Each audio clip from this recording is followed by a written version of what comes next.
เจ้าหน้าที่ลาวไทยได้จัดพิธีมอบหับหอคอยเฝ้าระวังการลักลอบขนส่งค้าขายยาเสพติดทางบกและทางน้ำที่เมืองปากท้าแขวงบ่อแก้วพิธีดังกล่าวจัดขึ้นที่กองบัญชาการป้องกันความสงบแขวงบ่อแก้ว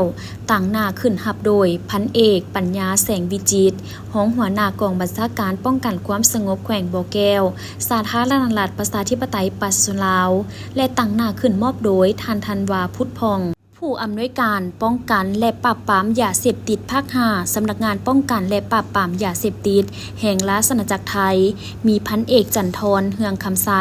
หัวหน้าห้องการกวดกาและควบคุมยาเสพติดมีท่านนางปุรพรพานิสการอัครราชทูตที่ปรึกษาด้านยาเสพติดแห่งราชอาณาจักรไทยประจำลาวและคณะภาคคณะห้องการตำรวจป้องกันความสงบแขวงบ่อแก้วเข้าห่วมในพิธีพันโทดาวเทียมสิริวงศาผู้ติดตามการก่อสร้างได้รายงานผลของการก่อสร้างหอคอยเฝ้าระวังการลักลอบขนส่งและค้าขายยาเสพติดที่เมืองปากท้าได้รับการช่วยเหลือทุนงบประมาณจากสำนักงานป้องกันและปราบปรามยาเสพติดแห่งราชอาณาจักรไทยอยู่ในการร่วมมือ2ฝ่ายลาวไทย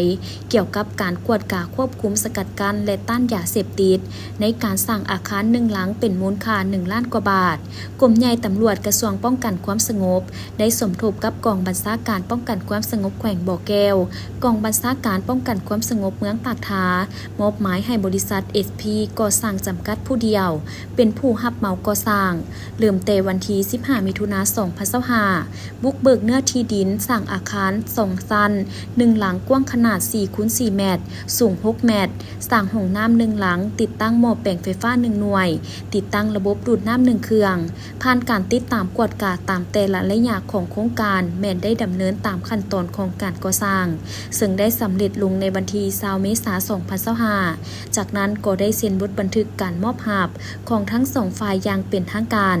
ในตอนท้ายพิธีท่านธันวาพุทธพงศ์ก็ได้มอบอุปกรณ์กวดสารเสพติดให้กองบัญชาการป้องกันความสงบแขวงบ่อแก้วตื่มอีก